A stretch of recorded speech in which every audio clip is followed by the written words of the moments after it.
मुझ पे नजरें है सबकी, देख टूटे ना कहीं दिल तेरा, अदा चीज क्या है वफा, जो न हो तो हंसी जिस्म ही तो सभी कुछ नहीं, दिल भी हंसी चाहिए ओ जाने जाना। वेलकम टू टॉक झाल मिष्टी विद इप्सिता। আর আমি ইপসিতা, এখানে নো গালাগালি, নো কিস্তি, অনলি মস্তি। তো আজকে ভিডিও শুরুতে যে গানটা করলাম কার জন্য করলাম আমি জানি, কাউকে বুঝিয়ে বলতে হবে না, কারণ সবাই বুঝতে পেরে গেছে যে এই গানটা কি নিয়ে। তো আজকের ভিডিওতে মানে শুরুতেই ইন্ট্রোডাকশনে যে গানটা গাইলাম, আশা করি কাউকে বুঝিয়ে বলতে হবে না যে গানটা কার জন্য। টাইটেল থাম্বনেল দেখে তো বুঝতেই পেরেছেন টিনের ভিডিও নিয়ে ভিডিও হচ্ছে। তো টিন শুনলাম আজকে জীবনে প্রথমবার নাকি ফেসিয়াল করেছে, তো সেই ফেসিয়াল কীরকম সেটা সম্পর্কে বলবো, বাট এইটার জন্যই গানটা গাইলাম যে দেখতে সুন্দর দিয়েই সব কিছু হয় না, দেখতে সুন্দর দিয়েই কিছু হয় না, মানে হাসিন জিস্ম হি সবই কুছ নেই। সুন্দর তো মানে কি বলবো, অনেক মানুষেরই চেহারা সুন্দর হয়, যারা কিনা যেভাবেই হোক নিজের শখে বা যে মানে চাপে পড়ে নিজের শরীরটা বিক্রি করে, তাদেরও তো শরীর সুন্দর, কিন্তু সেই সৌন্দর্যর দাম কি আমরা আমাদের এই সমাজে দিই না। যারা ওখানে লুকিয়ে চুরিয়ে যায় তারাও লুকিয়ে চুরিয়ে গিয়ে জিনিসটা কিনে নিয়ে চলে আসে, তাই তো? তাহলে সেই সৌন্দর্যের তো দাম কোনো নেই। সৌন্দর্যের দাম তখনই হবে যদি সৌন্দর্যের সাথে সাথে তোমার মধ্যে তোমার ক্যারেক্টারটাও ঠিক থাকে, তাই তো? তো আমরা শুনেছি যে টাকা পয়সা হারানো কোনো হারানোই নয়, আর কিন্তু ক্যারেক্টার হারানোটাই সবচেয়ে বড় জিনিস, যেটা তোমার জীবন থেকে হারিয়ে গেছে। কারণ এই জিনিসটাকে তুমি নিজের মধ্যে তৈরি করছো। বাদবাকি তুমি যে সুন্দর, তোমার কি হাত আছে? তোমার বাবা মায়ের হাত থাকতে পারে, তাই না? তো একমাত্র পড়াশোনার শিক্ষা যেটা তুমি নিজে খেটে অর্জন করেছো সেটার দাম আছে, আর দ্বিতীয়ত হচ্ছে তোমার ক্যারেক্টারের দাম আছে, আর তাছাড়া বাদবাকি কিচ্ছু নেই। আর এই সুন্দর রূপ এক মুহূর্ত লাগবে না সেটা পুরো নষ্ট হয়ে যেতে। এই একজন হিরোইন ছিল, আমরা জানি 90s আনু আগরওয়াল, আশিকি সিনেমায় কি দারুণ দেখতে তাকে, হ্যাঁ, এক সিনেমাতেই সবার মন জয় করে নিয়েছিল। তার এমন একটা অ্যাক্সিডেন্ট হয়েছিল যে তার পুরো মুখে পুরো সৌন্দর্য, মুখটা নষ্ট হয়ে গেছিলো। এরকম আমরা অনেককেই জানি যে এরকম অনেক ছেলেরা আছে, তারা কোনো মেয়ের প্রত্যাখ্যান না নিতে পেরে অ্যাসিড অ্যাটাক করে। সেই মেয়েটি খুব সুন্দর তার মুক্ত নিয়ে জন্মগ্রহণ করেছিল, কিন্তু ওই একটা ঘটনায় তার মুখটা পুরো বিগড়ে যায়। যদিও এখন অনেকেই সেই জিনিসগুলোকে ওভারকাম করে নিজেদের পায়ে দাঁড়াচ্ছে, সেটা আলাদা বিষয়, বাট বক্তব্য এটাই যে রূপ কি আছে, রূপ ক্ষণস্থায়ী, আজ আছে কাল নাও থাকতে পারে। যেমন কিনা এই টিনের যেই রূপ দেখে সবাই ভালোবাসতো, সেই রূপের মধ্যে কিন্তু অবশ্যই চোখ নাক কান নয়। চোখ নাক কান যদি ভালো করে খুঁটিয়ে দেখা যায়, আমি আগেও বলেছি, ও কোনো ডার্ক সাইডে সুন্দরী নয়, ওর মধ্যে ছিল আলাদা একটা চটক, ওই যে একটা ইনোসেন্স, একটা মুখের মধ্যে লালিত্য, ওই একটা ছোট মেয়ে, সেটাকে দেখেই সবাই পছন্দ করতো, যেটা কিনা হারিয়ে গেছে। তো সেই সম্পর্কে দেখলাম যে ও মানে ডাক্তারের দোকানে না গিয়েই এক ডাক্তারের পরামর্শ পেয়ে গেছে। সেই ডাক্তারের পরামর্শ সম্পর্কে অবশ্যই বলবো, এখন বলি যে ভিডিওর মধ্যে যেটা দেখলাম। তো এখন তো কাজ, ওদের বাড়িতে গুরুদশার কাজ, আর কি এই যে ঘাট কাজ, শ্রাদ্ধ, এই সমস্ত কিছু চলছে।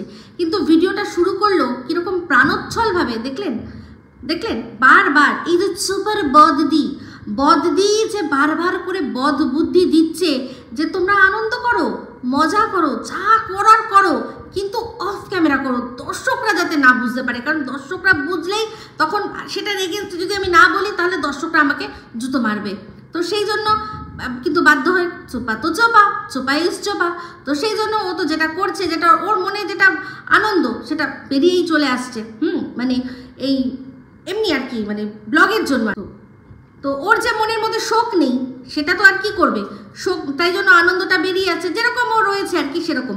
আনন্দ বলতে ভেতরকার আনন্দের কথা বলছি না, বলছি যে এই যে মারা গেছে তার জন্য যে শোক, সেটা তো নেই, তাই সেই শোকটাকেও ফেক করতে পারছে না যে হ্যালো বন্ধুরা আজকে ব্লগটা শুরু করেছি। সেটা যখন দরকার পড়েছিল মারা যাওয়ার সময় সেটা করেছিল, কিন্তু তার ওই ফেক ব্যাপারটা ধরা পড়ে গেছে। তো জানে ফেক করলেও ধরা পড়বো, ফেক করলেও আমি ধরা পড়বো, তার চেয়ে বরং ভাই যেরকম সেরকমই করি। তো সেখানেও কিন্তু অতিরিক্ত অতিরিক্ত উচ্ছ্বাস সেটা ধরা পড়ে গেছে। অ্যাকচুয়ালি কোনো কিছুই মেকি ভালো না। তো সেখানে বাড়িতে লোকজন পুরো দেখে মনে হচ্ছে যেন কোনো একটা মানে শুভ অনুষ্ঠান হতে চলেছে। যেভাবে আমাদেরকে দেখালো যে এই যে দেখুন এখানে রান্নাবান্নার ব্যবস্থা হয়েছে, এই পনির কাটা রয়েছে, এই শুক্তো হয়ে গেছে, এই সমস্ত কথা যখন দেখাচ্ছিল যেন মনে হচ্ছে ওটা কোনো শুভ অনুষ্ঠান, মানে কারোর স্বাদ হচ্ছে বা কারোর পৈতে হচ্ছে বা জন্মদিন হচ্ছে এইরকম ধরনের। বিয়ে তো ছেড়ে দিন, বিয়ে তো কদিন পরে বাজবে, বিয়ের বাজে না, যতক্ষণ না ঠাম্মি আসছে ততক্ষণ তো বাজার কোনো জায়গা নেই। তো যাই হোক, সেটা এই বিয়ের বিষয়ে বলতে গেলে একটা কথা বলতেই হবে, সেটা হচ্ছে ডিভোর্স। তো সেই ডিভোর্স নিয়ে অবশ্যই বলবো, কারণ দেখে নিয়েছি অলরেডি যে সন্দীপের কাছে নোটিশ এসে গেছে। তো সেটা সম্পর্কে সেপারেট ভিডিও হবে, এখন ওর ভিডিওর মধ্যেই যা কথা বলার বলি। তো দেখছিলাম যখন শুক্তোটা দেখাচ্ছিল, ভাই শুক্তোর মধ্যে দেখলাম যে বিট দিয়েছে, বিট গাজর এইসব দিয়েছে। তো অনুষ্ঠান বাড়ির যে শুক্তো হয় তার মধ্যে বিট গাজর পড়ে না আমি যতদূর জানি। বাদ বাকি দেখে ওর দেখে মনে হচ্ছিল খুব ভালো হয়েছে দেখতে, তাহলে ভালো, ওরাই তো খাবে, আমাদের কি। কিন্তু আমি যেটা দেখলাম গাজর বিটস এগুলো কিন্তু দেয় না, সে যতই শীতকালে হোক না কেন, তখনও শুক্তোর মধ্যে অনুষ্ঠান বাড়িতে দেয় না। রেস্টুরেন্টগুলোতেও যে শুক্তোগুলো বিক্রি হয় তাতে কিন্তু দেয় না, বাট এদের বাড়িতে সব আজব। বলেছে ঠিক আছে এগুলো আছে, ধর চালিয়ে দাও, তো এখন দাম কম, তো এখন দাম কম, বিট গাজর এগুলোর দাম কম, এগুলো দিয়েই ভরাও। এখন তো যদি মানে প্রপার যে জিনিসগুলো আর কি, যে সবজিগুলো পড়ে শুক্তোর মধ্যে সেগুলোর দাম বেশি এখন, একটু ঝিঙে একটু ঝিঙে টিঙে এগুলোর দাম এখন প্রচুর বেশি, তাই না?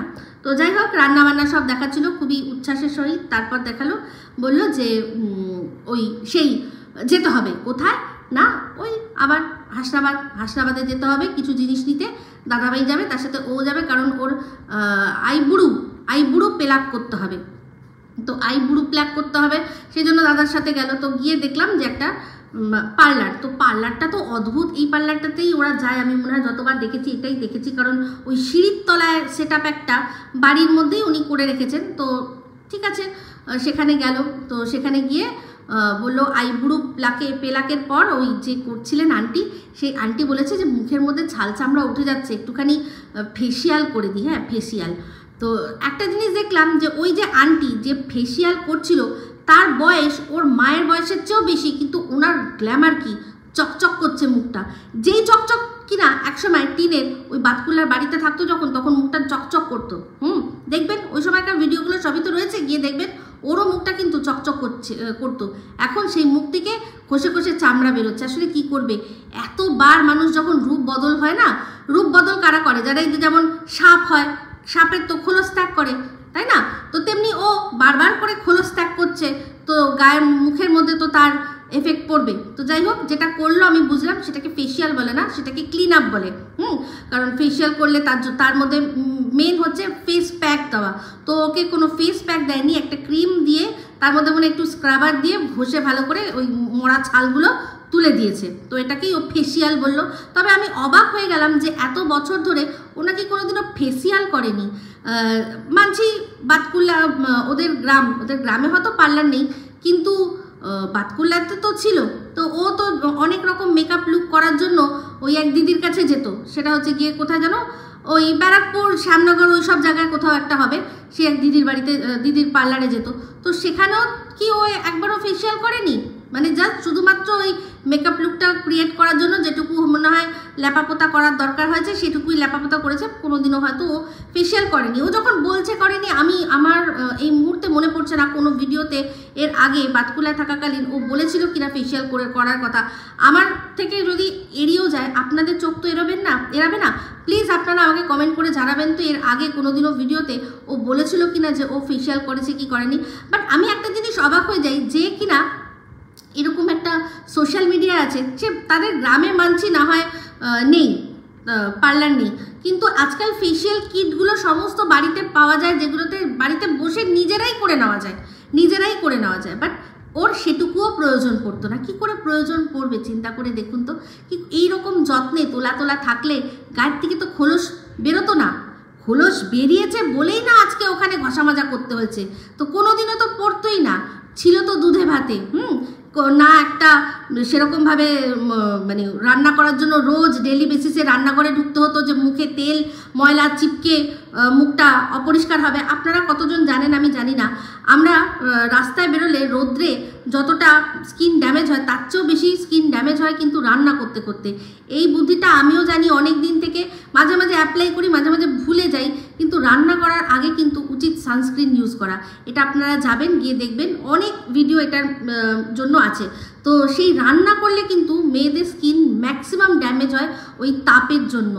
সূর্যের যেরকম তাপ, রান্নাতেও তাপ, তার মধ্যে ওই অয়েল এই সমস্ত এসে নষ্ট হয়। তো যাই হোক, ওর ক্ষেত্রে সেটা কোনোদিনই হয়নি, সেই জন্যই ওর প্রয়োজনও পড়েনি। খাওয়া দাওয়া সমস্ত কিছু টাইম টু টাইম একেবারে ডিসিপ্লিনের মধ্যে চলতো, সেই জন্য তোর চেহারার মধ্যেই একটা ছাপ ছিল যে একটা মেয়ে, একটা বউ, বাড়ির বউ যেরকমভাবে মানে প্রপার সব কিছু মেনে চলছে, সেটা বাদ বাকি ওই যে মানে ওই যে হাই প্রোটিনের কুটকুটানি, ওটা তো আমাদের পক্ষে জানা সম্ভব ছিল না যে ঠিক কতটা আর কি মানে তলার থেকে রস বেরোচ্ছিল, যার জন্য আজকে সেই রস মেটাতে গিয়ে মুখের সব রস শুকাতে হয়েছে, তাই না? তো যাই হোক, যেটা করলো সেটা বুঝলাম, সেটা ফেশিয়াল না, ওটাকে ক্লিন আপ বলে। তো তারপর চলে গেল, দেখলাম যে একটা জায়গায় দাঁড়িয়ে আছে, ও দাদাভাই গেল চানাচুর আনতে, বললো যে চিপস আনার কথা ছিল, ওই ডালের সাথে মনে হয় চিপস পরিবেশন করা হবে, তো সেটা কোথাও পাইনি, তার জন্য একটা চানাচুরের কারখানায় গেল। তো যখন দাঁড়িয়েছিল তখন দেখছিলাম মাথায় পুতুল নিয়ে এরকম একটা পুরো লম্বা করে মহিলারা মিছিল করে যাচ্ছিল। তো ওই জিনিসটা কি আমার খুব জানার ইচ্ছা। ওটা বললো না, কিছু ভালো করে ভাঙিয়ে বললো না যে কেন এই যে একটা ছেলে একটা মেয়ে দুটো পুতুল মাথায় করে নিয়ে যাচ্ছে, কলসি টলসি সব নিয়ে যাচ্ছে, ওটা নিশ্চয়ই সেরকম একটা কিছু আছে, কোনো দেখার মতো জিনিস আছে। তো সেটা তো বললো না, শুধু বললো যে আমাদের এখানে মেলা শুরু হবে। তো জানি না কি মেলা, কিসের মেলা, কোথায় হয়, তবে জিনিসটা আমার কিন্তু খুব ইন্টারেস্টিং লাগছিল। তো যাই হোক, যদি ওইখানকার কেউ থাকেন যারা কিনা জানেন এটা কি হচ্ছে, কেন হচ্ছে, কোথায় মেলা হবে, কি বৃত্তান্ত, যদি কেউ আপনারা জানেন তাহলে প্লিজ কমেন্ট করে একটু জানাবেন, কারণ ওই জিনিসটা আমার খুব ইন্টারেস্টিং লেগেছে। তো যাই হোক, আজকে যখন যাচ্ছিল দাদা ভাইয়ের সাথে হাসনাবাদ, তখন কিন্তু সাথে ওই যে বাচ্চা ছেলেটি ওদের বাড়িতে থাকে, ভাই মনে হয়, ভাই বোনদের যে ভাই, সে ভাই যাচ্ছিল, ভাই লাইফার সাথে সামনে বসেছিল। আর আজকে আবার টিন লাইফার দিকে পিঠ করে বসে আবারও বলল যে পিছন দিকটা বসবো না, ওদিকটা কিন্তু ঝাঁকুনি হয়। আমি শুধু ভাবছিলাম যে গতকাল রাত্রে ওর পাশে এমন কে বসেছিল, এমন কি মানে ভার রাখা ছিল, যার জন্য ওই মানে পিছনেও যখন একা একা বসেছিল, পা সামনের দিকে মেলে দিয়েছিল, তখন ওর ভাল লাগছিল না, তখন ঝাঁকুনি লাগছিল না। কে এমন ছিল ওকে কোলে নিয়ে বসেছিল যে ঝাঁকুনি লাগছিল না? আর আজকে আবারও সেম ডায়লগ বললো যে ওদিকটা বসবো না, কারণ ঝাঁকুনি হয় প্রচণ্ড। তাহলে বুঝতে পারছেন, আমি যে বলেছিলাম আগের দিন যখন ওরা হাসনাবাদ থেকে ফিরছিল, ওদের সাথে নিশ্চয়ই কেউ ছিল, সেই জন্যই ও পিছনে গিয়ে তার পাশে বসেছিল। আর লাইফার বউকে, লাইফার সাথে সামনে লাইফার বউ চলে গেছে। তো যাই হোক, এটা নিয়ে একজন কমেন্ট করেছেন আমাকে, যে বলেছেন যে প্রচণ্ড বিশ্রী লাগছিল যে লাইফার বউ লাইফার গায়ের মধ্যে পুরো ঢুকে গিয়ে তারপর ওই টোটোর মধ্যে বসেছে। সত্যি, ওরা তো হাজব্যান্ড ওয়াইফ, সেখানে এই ধরনের কীর্তিকলাপ, মানে সত্যি কথা বলতে এটাকে নিগিন্নি পড়া ছাড়া আর কিছু বলা যায় না, তাই না? তো যাই হোক, আমি লাস্ট যে ভিডিওটা দিয়েছিলাম সেখানে সম্পত্তির ভাগের কথা বলেছিলাম। তো কিছু আছে, এই রুমালির একটা গামছা আছে, সে আর আরও কিছু আছে চামচা, তারা ভিডিও পুরো দেখে না, টাইটেল থাম্বনেল দেখেই মানে কমেন্ট করে, আবার সেটা গর্বের সহিত বলেও যে ভিডিও দেখলাম না, টাইটেল দেখেই বলে দিলাম। তো সেরকম কিছু পাবলিক আছে যাদেরকে আচ্ছা করে আপনারা উত্তর দেন। তো সবার আগে ওই যে রুমালির গামছা, যাকে সবাই মিলে আমরা অনেক সবাই ওনার উত্তর দিয়েছি, যারা আর কি প্রচুর সময় ওই আমাদের ম্যাডাম সান্যাল ম্যাডাম। তো সান্যাল ম্যাডামকে আমি একটা প্রশ্ন করেছিলাম, তার উত্তর আজও অবধি উনি দিলেন না আমাকে। সব কথাই বলছেন, টিনের সম্পর্কে ওকালতি করতে আসছেন, রুমালির সম্পর্কে ওকালতি করতে আসছেন, কিন্তু এই উত্তরটা উনি দিলেন না যে এই যে যখন দেখলে রুমালি যখন বড় হয়ে জানতে পারলো যে তার মা তাকে পরিত্যাগ করেছে, তাকে মেরে ফেলার চেষ্টা করেছে, তারপর আবার কেন এদের সাথে সম্পর্ক রাখলো?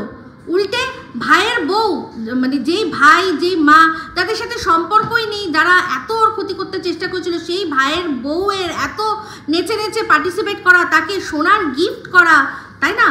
একটু মানে বাত কুছ হজম নেই হুই, তাই না? তার মানে বুঝতেই পারছেন এই কথাটা আমি যে বলেছিলাম যে ও আবার সম্পর্ক যদি সত্যি এটাই হয় যে ভাইয়ের বিয়ের সময়ই ওর সাথে আবার ওই মানে বাতকুল্লার ফ্যামিলির সম্পর্ক সুসম্পর্কে পরিণত হয়েছিল সমস্ত ভুলে গেছে। হ্যাঁ, যদিও ওর ভিডিওর মধ্যেও বলেছিল যে যা হয়েছে হয়েছে, আমি সব ভুলে গেছি, আমার কারোর প্রতি কোনো মনে রাগ কিছু নেই, আমাকে ওরা পাঠিয়ে দিয়েছে, ভালোই করেছে, তাই জন্য আজকে এই জায়গায় আমি আসতে পেরেছি। এই থুনথুনের মতো একটা এরকম জলঘর, এরকম একটা হদল কুতকুত মানে পেয়েছি জীবনে, যাকে পেয়ে আমি উদ্ধার হয়ে গেছি, এই সমস্ত কিছু নিজের ভিডিওর মধ্যে বলেছিল। তাও কিন্তু এই লোক পাঠায়। তো তাহলে বলো যে তাহলে ভাইয়ের বিয়ের সময় সম্পর্ক কেন সুসম্পর্ক পরিণত করলো? কারণ ভাইকে আর ভাইয়ের ওই বউকে নিব্বানিব্বির প্রেম প্রীতি, নিব্বানিব্বির সংসার বেঁচে বেঁচে খাবে বলে, তাই না? ওর ভাইকেও তো দেখে ছোটোখাটোই মনে হয়, সন্দীপের অ্যাকচুয়াল যা বয়স তার চেয়ে ওকে অনেক অল্প বয়স মনে হয়। সেটা তো যারা সামনের থেকে দেখেছে তারাই বলেছে, ভিডিওতে তো তাও মানে ছোট ছোট লাগেই, আরও যারা সামনে গিয়ে বলেছে তারা বলছে আরও ওকে ছোট লাগে। তাহলে ও নিব্বা আর এই নিব্বি, এদের নিব্বা নিব্বির নতুন সংসার বেঁচে বেঁচেই আজকে ওই ডুপ্লেক্স না থ্রিপ্লেক্স বাড়িতে রয়েছে আর BMW মানে চড়ছে, তাই না? সেই জন্যই সম্পর্ক ঠিক করতে এসেছিল।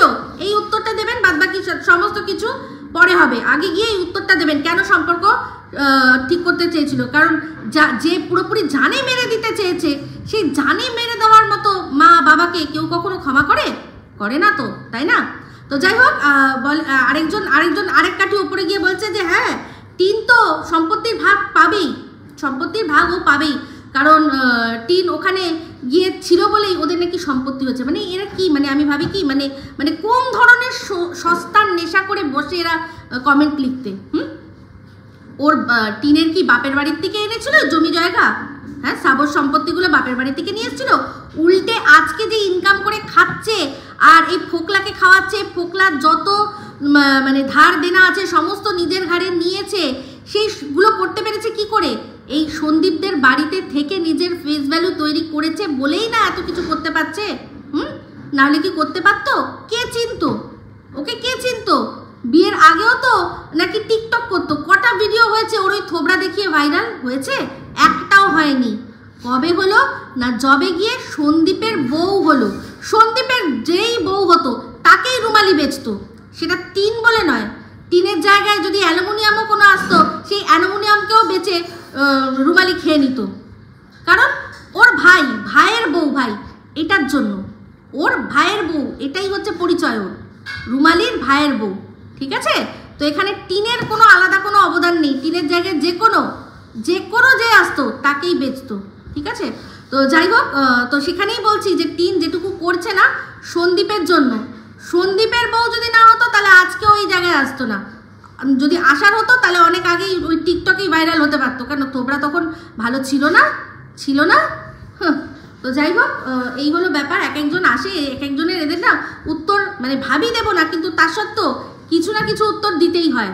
তো যাই হোক, এরপর দেখলাম বাড়ি চলে আসলো আর টোটোটা রাখলো কোথায় না সোনাইদের বাড়িতে। সেখান থেকে ভিডিও আপলোড করার পর যখন বেরোচ্ছিল তখন টিম বলল যে ও অনলাইনে একটা ডক্টরের সাথে কনসাল্ট করেছে। সে কে? ডক্টর সিলিকন এখন নাকি এখন মানে ডাক্তারের দোকান খুলেছে, হ্যাঁ, অনলাইনে। সেখানে বলেছে যে এই যে টিন, তোমার যে মুখটা হাড়ির মতো, মানে হাড়ির থেকে গামলার থেকে আরো বড় গামলা হচ্ছে, তার কারণ কি জানো? কারণ তুমি রোজ রাত্রিবেলা সাবু খাও। সাবু খেলে নাকি মানুষ ফুলে যায়। হ্যাঁ, মানে আমি ভাবছি ভাই কে কোথা থেকে এই খবরগুলো আসে, কোথা থেকে? হ্যাঁ, কোন এই লোক কাহা সে আতে লোক যে এই ধরনের খবর ছড়ায়।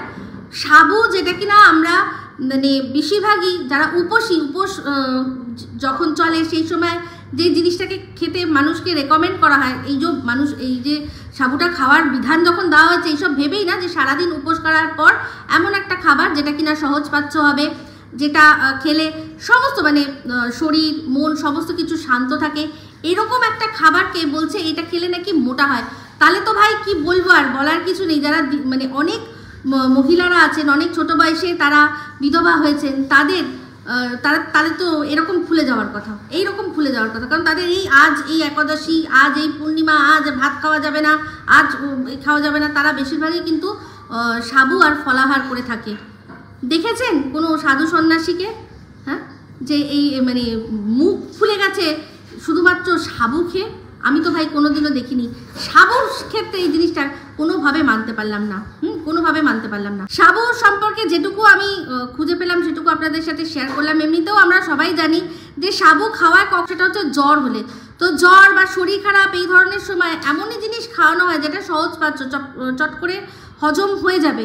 তো যেই জিনিসগুলো আমরা জানি যে মোটা কোন জিনিসগুলো খেলে হয়, বেশিরভাগ ক্ষেত্রে ফ্যাট জাতীয় তৈলাক্ত খাবার, যে খাবারগুলো আর কি সহজ পাচ্ছ নয়, মানে হজম করতে অনেক সময় লেগে যায়, সেই জন্য সেই জিনিসগুলো আমাদের শরীরে কোথাও না কোথাও গিয়ে ডিপোজিট হয়ে সেই জায়গার ওজনটা আর ইয়েটা বাড়িয়ে দেয় আর কি, তার মানে পরিমাণটা, চেহারাটা আর কি ইঞ্চেসও বাড়িয়ে দেয়, তাই তো।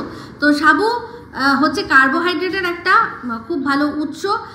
সাবু কখনোই মোটা করে না, আমি এটা খুঁজে দেখলাম, আর এটা ছোটোর থেকেই দেখে আসছি যে সাবু এমন কোনো খাবার নয় যেটা খেলে আর কি মোটা হয়। তো যাই হোক, এই মোটা মাথা মিস সিলি যে কোথা থেকে এই হঠাৎ করে খবরটা পেয়েছে, আর সেটা আবার টিন খুব ভালো করে ভিডিওর মধ্যে বললো, যাক সিলির তো এমনি ভিউজ হয় না, টিনের মুখে একটু সিলির নাম শুনলে যাও হয়তো দুটো লোক ওকে দেখতে যেতে পারে। তো এবার চলে আসি ভিডিওর মধ্যে। ওর এই কথাটা সেম ও কিন্তু ওর মার সাথেও শেয়ার করলো।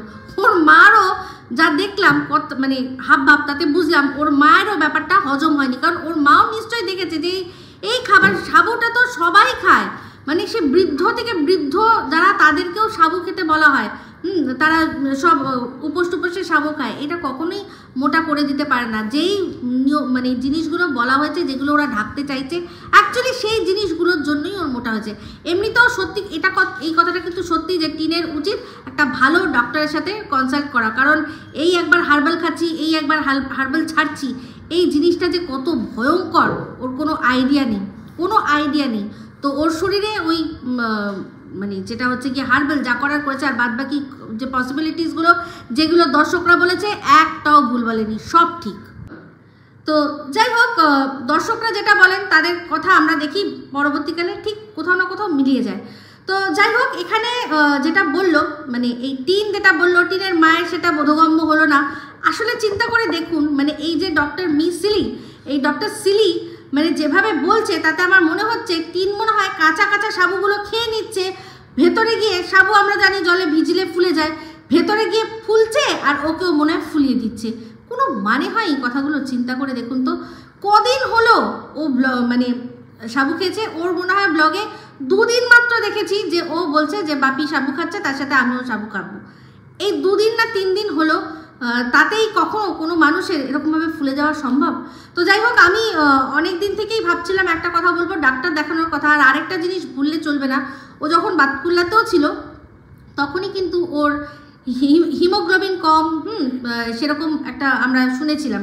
তো হিমোগ্লোবিন কম, রক্তাল্পতা, এইসব কারণেও কিন্তু মানুষ ফুলতে পারে, এটাও কিন্তু একটা কারণ হতে পারে, পসিবিলিটিস আছে। তো আমার মনে হয় ওর আবারও একবার ব্লাড টেস্ট করে নিয়ে এটা দেখে নেওয়া উচিত যে হয়তো হিমোগ্লোবিন অনেক বেশি কমে গেছে, সেই জন্য ফোলা ভাব কিন্তু হয়, ঠিক আছে। তো যাই হোক, এই হলো গিয়ে সাবুর কথা আর ওর ডক্টরের কথা। তো এবার চলে আসি ব্লগের মধ্যে। তো যাই হোক, তারপর দেখলাম আমাদের টিনের ওপর হঠাৎ করে কিতানু ভর করেতে মাঝে কিতানু ভর করে ওর ওপর, কিরকম তখন কিতানুর মতো করে কথা বলে, মনে আছে তুই ছোটবেলায় খেয়েছিলাম বলক দল, থেকে বলেছিল তুত্তুরি, তো এই তুত্তুরি বলেছে, আমিও হাত বাড়িয়ে দিয়েছি, আমার ছোটবেলা থেকেই তুত্তুরি খাবার থক। তো যাই হোক, এই তুত্তুরি একটা কিছুই না, একটা বরফ জল, একটা ওই জলের মধ্যে বরফ কুচি দিয়ে তার মধ্যে রং ফং দিয়ে যেগুলো পেপসি করে না, ওরকমই একটা লিকুইড ফর্মে দেখলাম, মনে হলো গ্লাসের মধ্যে দিয়েছে। তো সেখানেও আবার ওই তুত্তুরি খেতে খেতেও মাকে বলছিল যে মনে আছে প্রথম খেয়েছিলাম ছোট পিসির বাড়িতে কীর্তননগরে প্রথম খেয়েছিল। তো তখন বলছিল যে সবাই বলছে যে মা আমি এই যে সাবু খেয়ে না ফুলে গেছি। ওর মা কি বলল তার রিয়াকশান আমাদেরকে দেখালো না, মনে হয় মুখ খুব বেঁকিয়েছে। তো যাই হোক, যখন ডক্টর মিস সিলির কাছ থেকে জানতে পারা গেছে যে সাবু খেলে ঝটপট চেহারা ভালো হয়, ফুলে যায় মানুষ, তাহলে কিন্তু এবার থেকে ঝাল মানে আমাদের এই যে ধানি লঙ্কা বৌমনি, ওকে কিন্তু যেন সাবু ছাড়া আর অন্য কিচ্ছু না খাওয়ানো হয়, কারণ বড্ড কাঠঠকটকি, বড্ড আমাদের মানে লাইফার মনে হয় গায়ে গিয়ে মানে হাড়গুলো ফোটে। তো সেই জন্য ওকে একটু কিন্তু দরকার, একটু চেহারা বাড়ানো দরকার। তো আজকের থেকে বৌমনিকে শুধুমাত্র যেন ডায়েটের মধ্যে শুধুমাত্র সাবু দিয়ে ঝটপট ওকে ফুলিয়ে দেখিয়ে দিক, দেখি তাহলে বুঝবো মিসিলি, ডক্টর মিসিলির কথা একদম ঠিক। তো যাই হোক, তারপর দেখলাম যে টিন গেল ওই যে ভাই বোনুর যে মা তার বাড়িতে গেল, গিয়ে খাওয়া দাওয়া করবে। তো ও এই বাড়িতে খাবে না। তো চিন্তা করে দেখুন, আগের বার যখন কোনো এক শ্রাদ্ধ বাড়ি, মানে ওর দিদিমার যে শ্রাদ্ধ, সেই সময় কিন্তু বলেছিল যে ও, ওর দাদা আর বৌদি, এরা তিনজনই শ্রাদ্ধ বাড়ির খাবার খাবে না। আজকে হঠাৎ দেখলাম যে ও খাবে না শুধু, আর দাদা ভাই আর বৌদি তারা কিন্তু দিব্যি শ্রাদ্ধ বাড়ির খাবার খাচ্ছে। তাহলে এই ব্যাপারটা ঠিক বুঝলাম না, সে সময় ওরা খেলো না, এ সময় খেলো, এই জিনিসটা বুঝলাম না। তবে একটা জিনিস দেখলাম যে যাদের বাড়িতে খেতে গেল তাদের দেখলাম, তারা দেখলাম বেশ সুন্দর, ওই কাকিমা সুন্দর গুছিয়ে ভালোই রান্না করেছে, যা দেখে আমি বুঝতে পারি, দেখে বুঝলাম যে বেশ ভালো নিরামিষ ডাল, আলু ভাজা, তার সাথে মোচার ঘন্ট। তো তারপর বলছিল যদি আগের থেকে জানতাম তাহলে তোর জন্য একটু পনির বা একটু সয়াবিন খাওয়াতাম। দরকার নেই, ওকে এইসব হাই প্রোটিন খাওয়াবেন না। তা ওর আবার বেশি হাই প্রোটিন খেলে তার যদি অ্যান্টিডোট যদি না থাকে, মানে ওই ল্যাটামা যদি না থাকে, তাহলে আবার উল্টে সর্দি, কি জানো, ওর কাশি উঠে যায়, চুলকানি উঠে যায়, অনেক কিছু উঠে যায়। তো ভালোই, যা রান্না করে খাইয়েছেন খুব সুন্দর রান্না ছিল, ভালো লেগেছে, দেখে বোঝা যায়। তো এবার চিন্তা করুন, তারপরের দৃশ্য দেখালো যে ওটা শ্রাদ্ধ বাড়ি, কিন্তু খাওয়া দাওয়া হচ্ছিল, ওর মানে দাদা বৌদি যেখানে বসে খাচ্ছিল ওটা কিন্তু শ্রাদ্ধ বাড়ি। কিন্তু দেখে বুঝতে পারছিলেন, মনে হচ্ছিল কোনো আনন্দ উৎসব হচ্ছিল, হা হা হি হি করে হাসছিল। তাও কে মারা গেছে? মন্দিরার বাবা যখন মারা গেছিল তখন এই দালাল বলেছিল যে ওটা শ্রাদ্ধ বাড়ির ব্লগ, ওটা তো মনে হচ্ছে বিয়ে বাড়ি। আজকে মন্দিরার বাবা এতটা অসুস্থ ছিলেন, তার একটা বয়স হয়েছে, তার চলে যাওয়া তার মানে একরকম তার মুক্তি। কিন্তু এখানে যে মানুষটি চলে গেছেন, অকালে চলে গেছেন, সমস্ত কিছু রেখে দিয়ে, অনেক দায়িত্ব অপূর্ণ অবস্থায় রেখে দিয়ে উনি হঠাৎ করে ওনাকে চলে যেতে হয়েছে। তার শ্রাদ্ধের অনুষ্ঠানে এরকম হাহাহি করে খাওয়া, যতই তারা ছোট হোক, বড়রা থাকবে না, বড়রা গাইড করবে না, তারা বলবে না, সেটাই তো না। তাহলে এই দালাল আজকে এদেরকে কিছু বলবে না? তিনদের বাড়ির যে শ্রাদ্ধ ব্লগ, তার সম্পর্কে একটু রিভিউ দেবে না, যে কীরকম ধরনের হচ্ছিল অসভ্যতামি? বলবে না, কারণ সে দালাল। যদি সমালোচক হতো তাহলে নিশ্চয়ই বলতে পারতো, কিন্তু বলবে না। তো যাই হোক, দেখলাম যখন খাওয়া দাওয়া শেষে, তারপর দেখলাম যে ওদের বাড়ির সামনে থেকেও সেই একদল মানুষ যাচ্ছিল, যেরকম কিনা আগেরবার ওদের পাড়ার সামনে যেখানে নাম কীর্তন হচ্ছিল যেরকম যাচ্ছিল মানুষ দল বেঁধে, সেরকম আজকেও গেল। তো সেই সময় যখন দেখাচ্ছিল দেখলাম অনেকেই দাঁড়িয়ে রয়েছে, তা অপরিচিত মুখ, কিন্তু একবারও লক্ষ্য করে দেখলেন যে দুষ্টুকে কিন্তু দেখা গেল না। এরকম হতে পারে না যে দুষ্টু মানে এসছে আর সেটাও দেখিয়ে ক্যামেরায় নেবে না, তা এটা দিয়ে দর্শককে দেখাবে না, এরকম কোনো ব্যাপার হতেই পারে না। অ্যাকচুয়ালি আমার যেটা মনে হচ্ছে যে দুষ্টু আর ক্যামেরাতে আসতেই চায় না, সেই জন্যই ওকে দেখা যায়নি। তো যাই হোক, অবশ্যই সেই মেয়েটির মনে রাখা উচিত যে কী রকম ধরনের অনাচার হয়েছে তার মায়ের মৃত্যু ঘিরে। তো তারপর চলে আসলো, আবার দেখলাম দল বেঁধে যাচ্ছে। দেখলাম যে বাচ্চাটি মানে অসুস্থ অবস্থায় জ্বরের মধ্যে পড়ে রয়েছে, একদম চুপচাপ করে এক জায়গায়, তার মা কি সুন্দর ঝিকঝিক খেলছে, ঝিকঝিক, এই গাড়িতে উঠবো না, ওই গাড়ি থেকে নামবো না, সমস্ত চলছে। একবারও তার মনে হচ্ছে না যে ব্লগের মধ্যে দেখেছে, নিশ্চয়ই তো দেখে, ব্লগ তো দেখে, যদি সেটাও না দেখে তাহলে তো আর আমার কিচ্ছু বলার নেই। সে নিশ্চয়ই দেখেছে যে বাচ্চাটি জ্বর হয়েছিল, চুপচাপ ঠাম্মির কোলে কীরকমভাবে শুয়ে পড়েছিল, তার মা কিভাবে এরকম কুঝিকঝিক খেলতে পারে, সত্যি জাস্ট দেখে অবাক হয়ে যায়। মানে ভাবা, কোনো বোঝার জো আছে যে ও একটা বাচ্চার মা? কোনোভাবে বোঝার জো নেই। চিন্তা করে দেখুন, যারা কিনা মানে খাটের মধ্যে খাট কাঁপায় রাতের বেলা, তারা ওরকম ঝিকঝিক করছে, দেখতে ভালো লাগছিল মোটে? প্রত্যেক কটাকে দেখে মনে হচ্ছিল যে মানে কি বলবো, হয় অত্যাধিক ওরা ন্যাকা, না হয় প্রত্যেকে অত্যাধিক চালাক, সেই জন্য কন্টেন্ট ক্রিয়েট করার জন্য ওরকম পাগলের মতো করছিল। কি বোকাই না লাগছিল। গরুর বাচ্চার পায়ে মশা কামড়াচ্ছে, সেটা টিন বলতে পারলো, সেটাও দেখছে। এদিকে নিজের বাচ্চা কীরকম জ্বরে রয়েছে, তার মধ্যেও কোনো মায়ের এত উৎফুল্লতা আসে কি করে, দেখে জাস্ট অবাক হয়ে যায়। জাস্ট অবাক হয়ে যাই। তো যাই হোক, ভিডিওটা যখন শেষ করতে আসলো তখন দেখলাম বললো যে ওই যে ফেসিয়ালটা করে মুখটা একটু ফর্সা ফর্সা হয়ে গেছে। মানে ভাবুন, ধবলা ধবলগিরি সে এখন মুখে ওই ক্লিন আপ করে এসে তাকে বলতে হচ্ছে যে মুখটা একটু সাদা সাদা হয়ে গেছে, একটু ফর্সা ফর্সা লাগছে। আসলে মুখ যেভাবে কালো হয়েছিল চুনকালি মেখে, তার চেয়ে একটু ফর্সা লাগছে। গলাটলাগুলোও বললো যে গলাটলাগুলো একটু ফর্সা লাগছে। তো তারপর আগে যখন ওই ঝিকঝিক করতে করতে গেছিলো, দেখিয়েছিল যে একটা শাড়ি, পিঙ্ক কালারের মধ্যে একটা শাড়ি দেখিয়েছিল। মনে আছে আগের দিন যখন হাসনাবাদ গেছিলো তখন একটা ব্লাউজ কিনেছিল যেটা 150 টাকা দাম নিয়েছিল, 150 রুপিয়া লেগা। ওই 150 টাকা দামের যে শাড়ির ব্লাউজটা ছিল, সেই ব্লাউজটার সাথে এই শাড়িটার ম্যাচিং বোঝা যাচ্ছে। তো তারপর যখন ভিডিওটা শেষ করলো তখন বলল যে পরের ভিডিওতে বলবো যে কোথায় যাচ্ছি। তো অবশ্যই কোথাও যাচ্ছে, হয়তো কোনো মেকআপ লুক ক্রিয়েট করার ব্যাপার আছে। আমি বলেছিলাম, তো আমি আগেই বলেছিলাম ও হয়তো কোনো লুক ক্রিয়েট করতে চায়। তো আমি যেটা বলেছিলাম যে হয়তো নিজে করবে। তো এবার বুঝতে পারছি কোথাও যাচ্ছে, কথাটা কোথায় যাব তোমরা পরেই জানতে পেরে যাবে। সেই কথাটাতে পুরোপুরি আমি শিওর হয়ে গেলাম। মনে হচ্ছে ও কোনো মেকআপ আর্টিস্ট কারোর কোথাও কোনো স্টুডিওতে যাবে, গিয়ে কোনো লুক ক্রিয়েট করবে, যেরকম কিনা এর আগেও করে থাকে।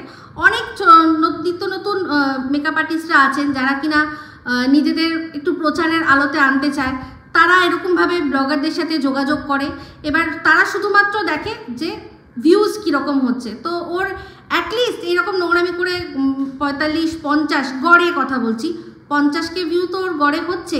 তো সেই 50,000 মানুষের কাছেও যদি ও তারা মানে সে নিজের যে প্রতিভা আছে সেটা পৌঁছে দিতে পারে, তাহলে তার মনে হচ্ছে লাভ। তো এইগুলো হয়, আমরা আগেও দেখেছি, টিন আগেও করেছে। টিন কেন, এরকম প্রচুর ব্লগাররাই করে অনেক মেকআপ আর্টিস্টের কাছে গিয়ে। তো আমার ধারণা হচ্ছে এরকমই কিছু একটা হতে চলেছে। বাদবাকিটা তো সম্পূর্ণ আমরা জানতে পারবো যখন ভিডিও আসবে, তাই তো।